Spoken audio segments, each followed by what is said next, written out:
நாங்கள் ஒரு சந்திரயான் 4 பணியை மேற்கொள்ள போகிறோம் என இஸ்ரோ தலைவர் நாராயணன் தெரிவித்தார்.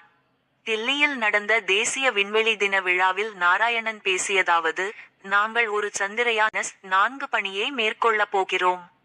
அதில் வீனஸ் ஆர்பிட்டர் மிஷன் இடம்பெறும். 2035ஆம் ஆண்டுக்குள் இந்தியா விண்வெளி நிலையத்தை உருவாக்கும். இதற்கான முதல் கட்ட 2028ஆம் ஆண்டுக்குள் தொடங்கப்படும். 2040ஆம் ஆண்டுக்குள் இந்தியா சந்திரனில் தரையிறங்கும். இது இந்தியாவின் விண்வெளி திட்டத்தை உலகின் வேறு எந்த நாட்டையும் விட உயர்ந்த இடத்தில் வைக்கும். ககன்யான் திட்டத்திற்கு முன்னதாக யாரையாவது சர்வதேச விண்வெளி ஆய்வு மையத்திற்கு அனுப்ப வேண்டும் என்பது பிரதமர் மோடியின் யோசனையாக இருந்தது. அவரது தொலைநோக்கு பார்வை இன்று பெரும் வெற்றிக்கு வழிவகுத்தது. சுபான்ஷு சுக்லா சர்வதேச விண்வெளி நிலையத்திற்கு சென்று ஆய்வு செய்துவிட்டு பாதுகாப்பாக பூமி திரும்பியுள்ளார். அவருடன் சென்ற 3 விண்வெளி வீரர்களை மறக்க முடியாது.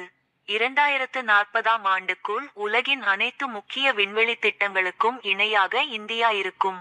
இவ்வாறு நாராயணன் பேசினார்.